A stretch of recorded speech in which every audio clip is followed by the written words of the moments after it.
పేరు సుబ్బారెడ్డి సార్. ఇక్కడ ఓవరేబుల్ హై స్కూల్లో వెలువపడ్డట్టుగా పనిచేస్తాను సార్.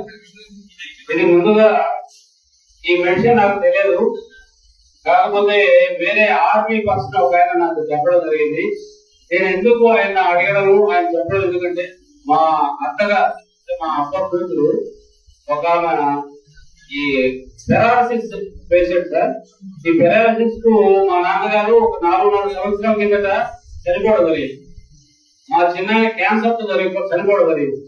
కాబట్టి ఆమె ఊరికి పోయినప్పుడల్లా కూడా నాకు ఏదో ఒకటి చెప్పు అని చెప్పేసి ప్రతిరోజు జరిగింది. అలాగా నేను ఏం చెప్పాలో తెలియదు. ఆల్రెడీ ప్రసలు ఇవన్నీ హాస్పిటల్ అన్ని తిరిగినారు. 4.5 లక్షలు ఖర్చు అయింది. ఇన్ని ఖర్చు అయిన తర్వాత నేనేం చెప్పాలా అది సరళ అని చెప్పేసి అనుకున్న సందర్భంలో అతను చెప్పడం.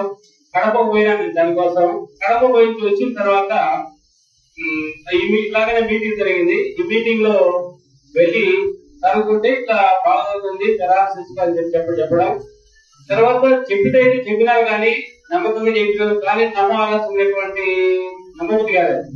ఎందుకంటే ఇలాంటి వాళ్ళు ఉన్నారా అని అంటానే అప్పుడు సారు వాళ్ళ అమ్మగారు పెరాలసిస్ తో బెడ్కి పరిమితమై పైపుని పెట్టి డైపర్ చేసుకొని ఇవన్నీ కూడా చాలా ఇబ్బందికర పరిస్థితుల్లో ఉన్నటువంటి ఆమె కోలుకొని ఇప్పుడు స్టెప్స్ ఎక్కుతారు. అక్కడ 2 నెలలు ఆలోచించి మా ఊరు దగ్గర పూర్వం దగ్గర బుధవారపల్లి అనే ఒక ఊరు, అక్కడ కూడా ఒక ఆమెకు మంచిగా బాగుపడడం జరిగింది.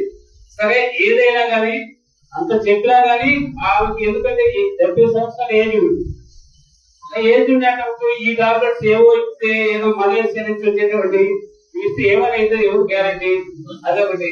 దాంతో ఇవన్నీ చూసి వాళ్ళకు చెప్పడం జరిగింది. ఇది బాగైతే లేకపోతే లేదు, మాకు బాగైతే చెప్పినారు, కాకపోతే గ్యారంటీ ఇవ్వలేదు. నేను మాత్రం మీరు వాడండి, దీనివల్ల ప్రమాదం లేదు ప్రాణానికి అనేటువంటి చెప్పడం జరిగింది. చెప్తే ఆమె ఇప్పుడు 4 నెలలు పైబడినది. 2 కిట్లు పూర్తిగా వాడి 3వ కిట్లు స్టార్ట్ చేస్తాను.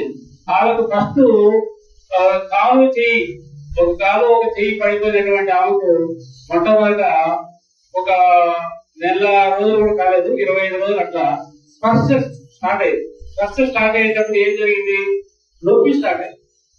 నొప్పి స్టార్ట్ అయితే నాకు భయపడిపోయింది. ఇదేదో మాకు తెచ్చిపోయినా నాకు వెంటనే ఫోన్ చేయడం, వెంటనే నేను సాల్వ్ చేసిన సార్ ఏదో నొప్పి ఎక్కువ ఉంది కదా ఎట్లా కలుస్తుంది. అప్పుడు వెంటనే ఫోన్ చేస్తాను, సార్ నొప్పి ఏ కాలుకి ఏ స్టార్ట్ అయింది, మొత్తం బాడీ ఎంత నొప్పి స్టార్ట్ అయినాయి ఎట్లా అని అడిగిన. అయితే ఏదైతే కాలు చేయి పడిపోయిందో ఆ కాలు చేయి పడిపోయినటువంటిదే నొప్పి స్టార్ట్ అయిందంట సార్ అని చెప్పి. అంటే కాలు చేయి పడిపోయినటువంటి దాన్ని నొప్పి వచ్చిందంటే ఆల్రెడీ మీకు స్పష్టం వచ్చినట్టే కదా, కాబట్టి అద్భుతంగా పనిచేస్తాను సార్, దాన్ని కంటిన్యూ చేయండి అని చెప్పి. ఇట్లాగా చేస్తా ఇప్పుడు ఆమె కాలు చేయి పడిపోయినటువంటి ఆమె నిలదొక్కుని కట్టుతో ఇప్పుడు ఒక స్టెప్ అట్లా వేస్తా ఉన్నది, చిన్న నడుస్తుంది. ఆ ఫ్లెక్సిబుల్ గా ఉండడం జరుగుతుంది. అదే 35% క్యూర్ అయింది. ఇంకా వాళ్ళు చెప్పడం మాత్రం 1 సంవత్సరం వరకు చెప్పడం జరిగింది. 4 నెలలు అయింది. ఇంకా కొన్నాళ్ళు అవడం 35% 40% అయిపోయింది. కానీ వెళ్ళడం అనేది లేదు, కానీ నడుస్తారు. స్పర్శ లేనటువంటి వాళ్ళు స్పర్శ చేసి నడుస్తారు. 4 నెలలు అయిపోయింది సార్. 4 నెలలు పూర్తి అయిపోయింది. ఇప్పుడు 5వ నెల. అలాగా ఇంకొక 6 నెలలు అయితే సంపూర్ణంగా వస్తుందని చెప్పడం జరిగింది. అలాగనే నేను వాడతాను సార్, ఈ బీపీ షుగర్ కి ఇంగ్లీష్ మెడిసిన్ వాడుతా ఉంటే తద్వారా చిన్న టాబ్లెట్స్ తో ఉండేటువంటిది పెంచుకుంటూ పోయి ఎక్కువ వాడడం చేత పెంచుతా ఉన్నాను. అందుకని నేను అవి స్టాప్ చేసి హోమియోపతిలో కిట్స్ అవి ఇస్తారు, లిక్విడ్ ఇస్తారు, అవి వాడుతూ ఉంటుంది. దాంట్లో కూడా పక్కన పడేసి ఇప్పుడు ప్రజెంట్ నేను 3 నెలలు పైన అయింది. ఆ తర్వాత తీసుకోవడం జరిగింది. నాకు ఇప్పుడు అవన్నీ తీసేసి ఇవి మాత్రమే వాడతాను, ఎటువంటి ఇంగ్లీష్ మెడిసిన్ వాడలేదు. బాగుంది. మళ్ళీ మమ్మల్ని చూసి మా అంతా థైరాయిడ్, బీపీ, షుగర్, కాళ్ళు నొప్పి ఇవన్నీ ఉంటాయి. ఆమె తీసుకొని ప్రజెంట్ వాడతాను. మా మిస్సెస్ మాత్రం థైరాయిడ్ ఉంది సార్.